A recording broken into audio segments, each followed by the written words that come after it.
Greetings, everyone. It's Dr. Mordecai, and thank you so much for joining me for this episode of Discovering Your Mission with Dr. Mordecai. On today, my guest, Dr. Dakota Doman, Executive Director of the Thurgood Marshall Executive Search Firm known as TM2. Before that, he served as the Chief Executive Officer for Texas Southern University, and he has served several historical Black colleges and universities.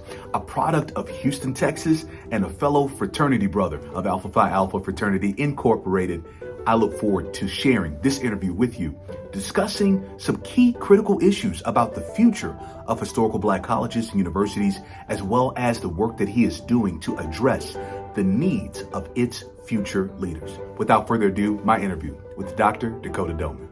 Greetings, everybody. Once again, it's Dr. Mordecai. Thank you so much for joining me for Discovering Your Mission with Dr. Mordecai. On today, I have a guest. I have to call him a brother. It's very interesting how we met. We knew of one another for a number of years working in and out of Texas to one day find ourselves in Charleston, West Virginia, of all places, as neighbors. And I think a brotherhood has taken off since then. And I'm really excited because he's going to share some of the new exciting opportunities that he's going to be advancing nationally.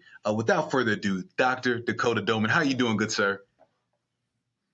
Good afternoon, sir. Dr. Mordecai, it's so good to see you. It's so good to be with you, and it's an honor to be on your show. As you can see, I'm representing the Community College of Aurora, my favorite institution in Colorado. You can tell proud I said it. Your institution is my favorite, so I'm happy to be here with you. We appreciate you, good brother. We appreciate you. Listen, there's a lot to jump into.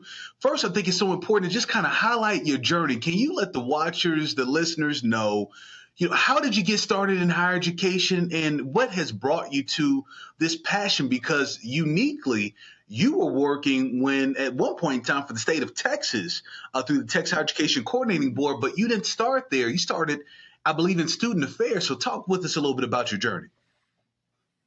Yeah, I started in student activities, but I also want to go back to just high school in general, right? I'm a proud graduate of the Houston Independent School District here in Houston, the largest school district in the state. And I was a pretty good student. I did a lot of great work in math and in science as well. And so I took that to Lamar University, where I majored in biochemistry because I thought I was going to go to med school because I was really good at math and science. And everyone told me, hey, you're good in math and science. You can make a lot of money. You can go be a doctor. Didn't really think anything of it. I thought, sure. When I got to college was the most amazing experience that I've ever had. It was all good, particularly outside of the classroom. Inside of the classroom, I was doing good, but it was a lot of chemistry. It was a lot of calculus. It was a lot of physics. It was a lot of biology. It was a lot of labs. It was a lot of long nights. And those were things that I just knew I had to do as a good student. But I was really excited about SGA. I was really excited about the Black, Student Association and the union and, Greek life and all of those things. And those are the things that actually kept me anchored to the institution. And I didn't really know it at that time. And so I was very happy that I was able to graduate in 4 years with a biochemistry degree. And then, of course, I had to make that decision of whether I was actually going to go to med school or not, which, of course, I did not. But it was really interesting because I wanted to use the degree that I had. And so I worked for about a year in oil and gas. And in that time, I was able to do a lot of reading. I was on the rigs, had a lot of downtime. It was a great job for a 21-year-old. And I read this book called The Mailroom. And in The Mailroom, they talked about individuals who were aspiring to be talent agents. And I said, wow, you know what? This seems really cool. This seems really interesting. This is what I want to do with my life. So I quit my job. I moved to Los Angeles to work in the mailroom and make $8 an hour or $10 an hour, whatever it was. And I thought that was amazing. But I found out when I got in the mailroom, I didn't realize that everyone in there had either a JD or an MBA. And I thought that I was pretty impressive because I had a biochemistry degree. And I was by far the least educated person in the mailroom. So I was told, hey, if you really want to do some great stuff in this industry, you need to go back to school and try to get a JD or an MBA. So I thought, hey, let me go back to a place that I was very, familiar with and I was able to do a lot of great things to. And I went back to Lamar University. When I went back to Lamar, the president at the time said, listen, Dakota, for 4 years, you were a student leader and we gave you everything that we can give you as a student leader. it's now time for you to pay back the institution. So we're going to give you a scholarship. We're going to give you a GA-ship to get your MBA, but we're going to need you to be the assistant, director for student activities. And I'm like, what is that? What am I supposed to do with that? And he was like, well, it's going to be a lot of the things that you did as an undergrad, because I was the president of the student, activities board. So I got that job, making like $25,000 a year, and loved it. Fell in love with it, fell in love with the students, fell in love with trying to, aspire a generation of folks just trying to get through college and have them understand while it was important to do things in the classroom, you can use the things outside of the classroom to, to really, propel yourself inside the class. So I stayed at Lamar, I completed the MBA. Then I thought to myself, you know what? I think I want to stay in higher education. So I went and got a doctorate from Texas Tech University in higher education administration. I became the equivalent of a dean of students at the University of Houston, Victoria. Then that's when I moved to West by God, Virginia, where I was able to become the assistant vice president for student affairs and enrollment management there at West Virginia State University. From there, I became the vice president for student affairs and enrollment management at Philander Smith College, which I was there for about 2.5 years, able to do a lot of exciting work. And I got burnt out. Got burnt out at Philander. We was working 90 to 100 hours a week. Things were going really, really tough. It was a great job. I mean, the work that we were doing were amazing.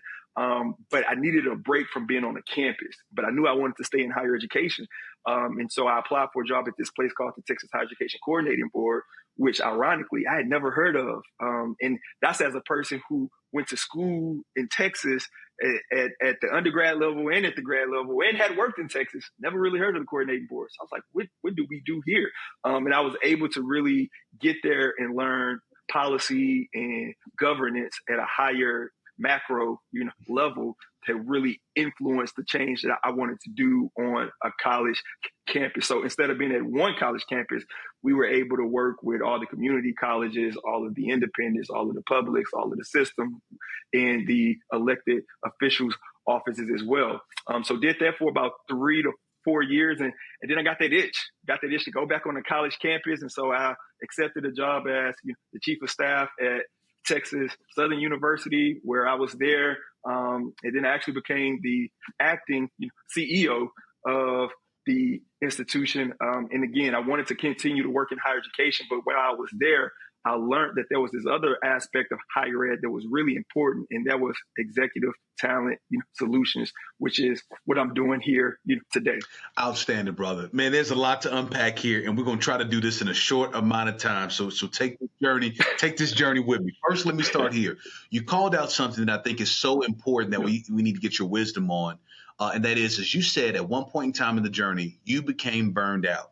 I can't tell you how many people I talk with that are either experiencing it or fearful of experiencing it because it's talked about, it's experienced so much during the pandemic, post-pandemic. What advice do you have for someone that's watching this now? And what bit of wisdom can you give them on how to prevent being burned out, how to recognize that you've been burned out, and what you did to come out of that space? Yeah, great questions. And I'm still trying to figure it out. So I won't say that I have all the answers, but a few things that happened to me was I got this job as a vice, president. I was 29 years old. And let me just stop really quick and say I had to go to therapy. I went to therapy. I'm still in therapy. And that helped me a lot unpack what was really happening with me. But I got that job when I was 29 years old because I'd always wanted to be a VP. As soon as I figured out I was going to stay in higher ed, I immediately thought I wanted to be at the top, right? So I want to be a VP. So because I was a young VP, I thought to myself, let me try to prove to myself and to others that I deserve to be in this space. And so I think that right there is a way that we set ourselves up for failure by trying to prove to ourselves or to others that we are worthy of positions that we've already, accepted and have already, gotten in a sense, right?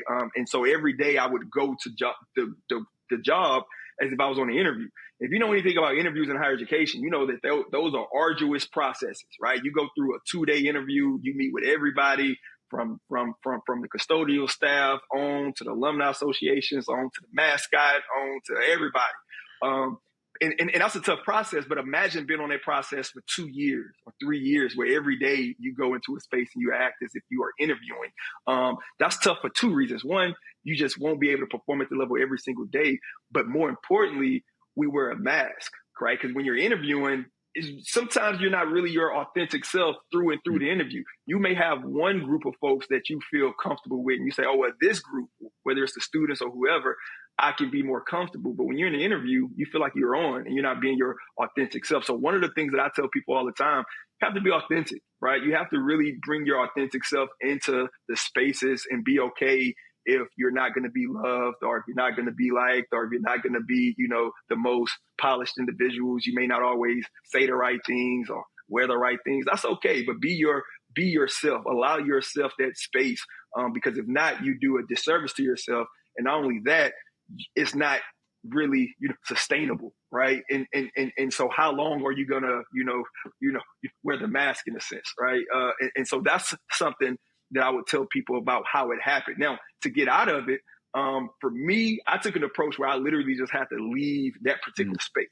And not everybody is afforded that opportunity to literally leave the space. So how do you, recover and actually stay in that space is definitely doable, because I've had to do that as well.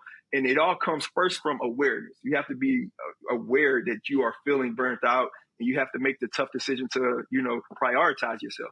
Now, I have an incredible community and village of, my mom and my wife and my sisters and my friends, and they care about me more than anything else. So they can look at me and say, hey, Dakota, you're doing a great job at work, but you need to take a break. You need to take this particular night off. You need to take the weekend off. You need to take the vacation. You need to, prioritize yourself, because that's really important. So have a good, community around you of folks that's really going to be truthful with you, because other people, they may not know you, and they may think, hey, Dakota, you're doing a great job because you're grinding, and one day you're going to be a president. You're grinding. One day you're going to be a commissioner. You're grinding. Just, keep with the grind.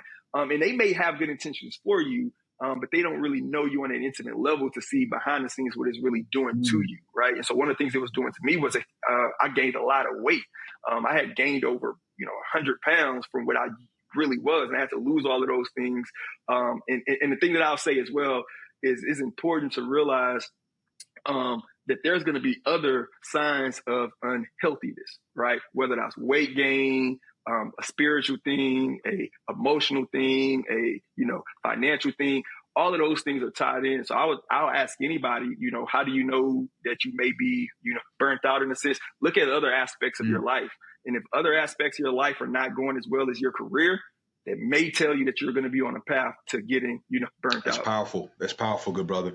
There's a question I definitely want to get to. It'll be the one after the next one. So the question I want to get to is what you got going on now. But before we get there, let me call out the fact that you have served 3 historical Black colleges and universities. You've served at West Virginia State University. You've served at Philander, Smith, and you've served at Texas Southern University. Lots of conversations are going on right now about historical Black colleges, its future. We certainly have seen a resurgence. I can only imagine from a leadership standpoint, the challenges that are facing many of these HBCUs. I would just love to get your thoughts on the future of HBCUs. I think it'll be a great segue into the public hearing what engage with now. But just tell me, what are your thoughts about the state of the historical Black colleges and universities? Yeah, that's a great question. When I think about the state of HBCUs, I think about, I believe that the author was Charles, Dickens. It was the best of times. It was the worst of times, right?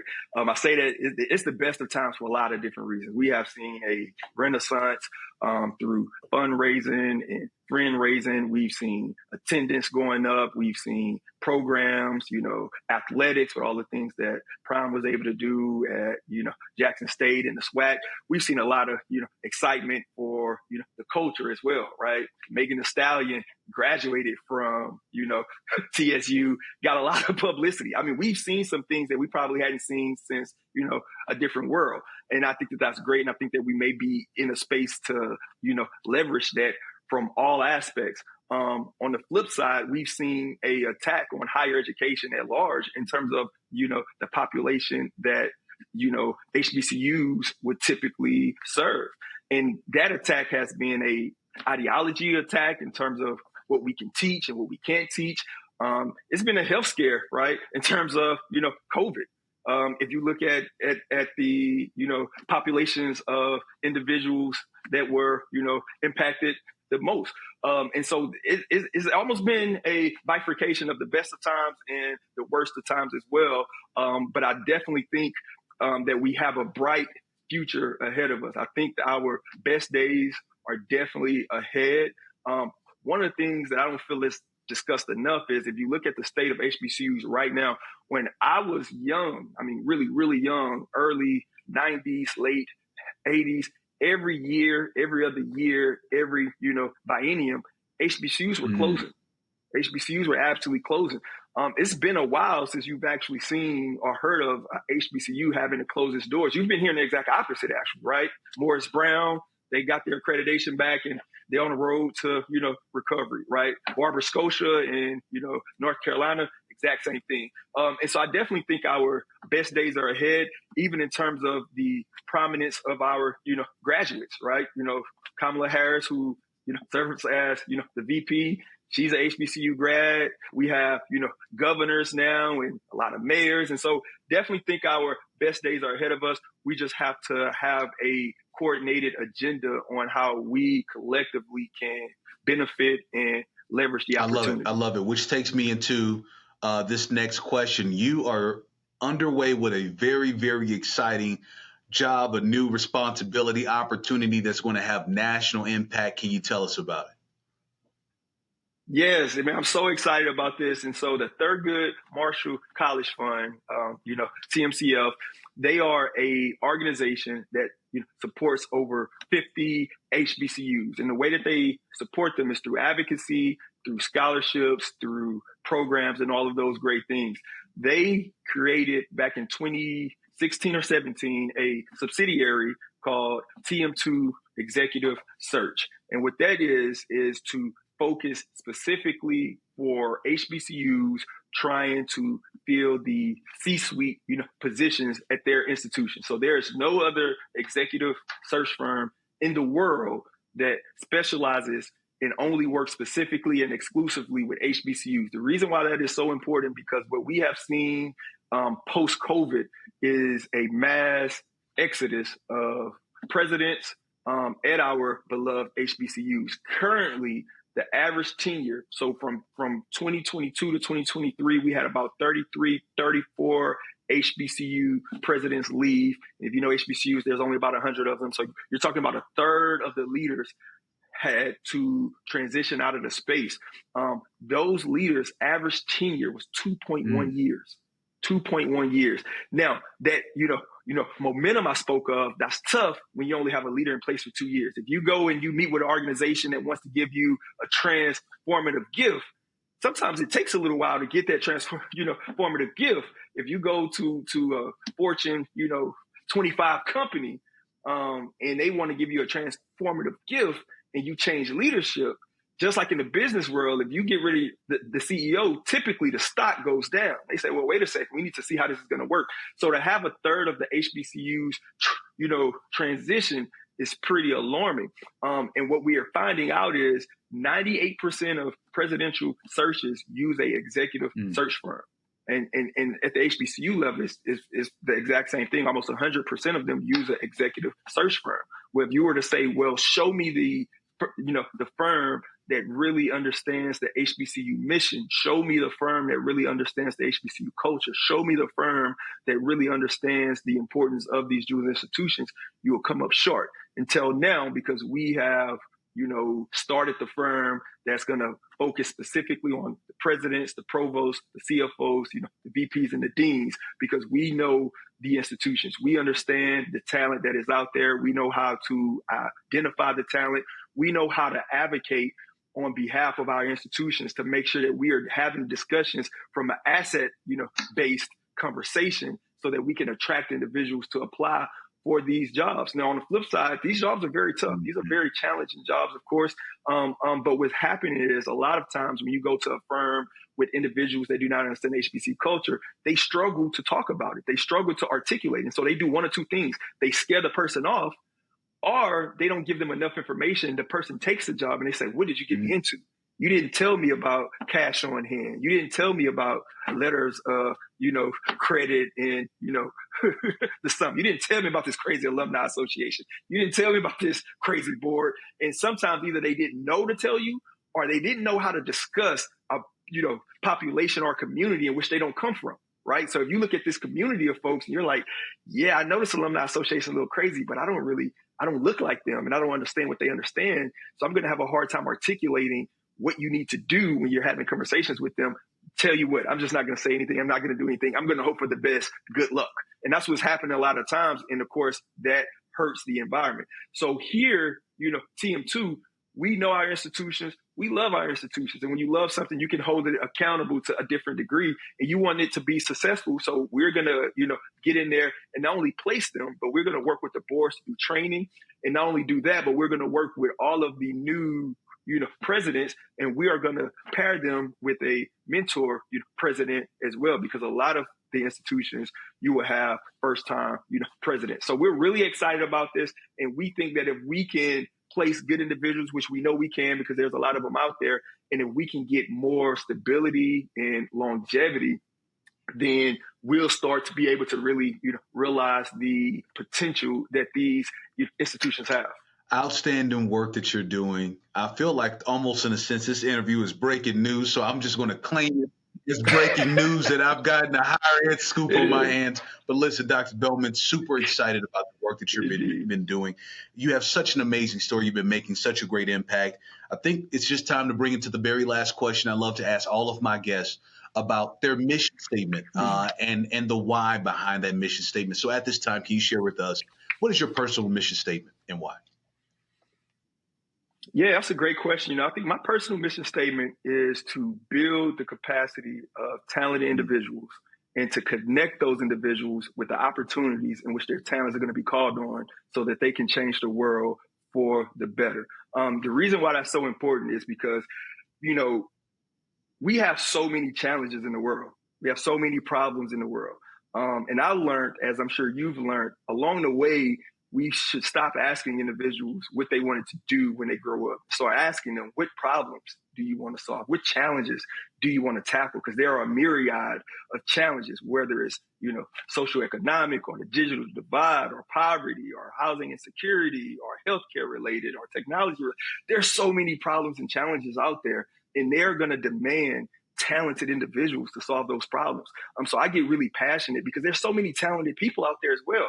Although we have a lot of challenges, we have more talented individuals to solve those challenges than we do challenges. But what we don't have sometimes is individuals who are willing to make sure that we connect them to those opportunities.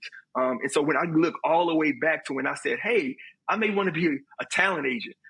That's really what I wanted to do. Even at that time, I said, hey, I love going to movies. There's a lot of great things out there. There's a lot of great folks who can act and who can sing and who can dance. Let me connect them with those opportunities where they're going to be, called upon to be them best selves. Same thing when I got back to the higher education space. And I said, hey, these are a lot of students. These are some great students. They're talented. Let me support them. Let me help them build their capacity so that the talents they can have can be matched with the opportunities that awaits them out in the real world. And that's the same thing I'm doing now as well, to say, hey, there are a lot of individuals out there who can lead institutions at the provost level, at the CFO level, at the president's level, at the VP level. Let me pair them with the opportunities that's going to call them to be their best selves. And I think that's important because, again, we have so many challenges and that's to be expected. But we have so many more individuals, and if we can connect those individuals to those opportunities, we can change the world. So that is the mission that I take. That is what gets me excited when I wake up. That's the thing that I love to talk about, that I love to do.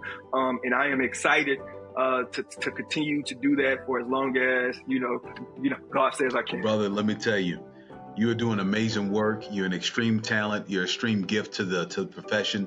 and I'm honored to call you a brother, not only in terms of friendship, but in terms of Alpha Phi Alpha. So a brother for life. Listen, man, thank you so much for your time and your wisdom shared. We appreciate you. Dr. Doman, thank you once again for your time and wisdom shared.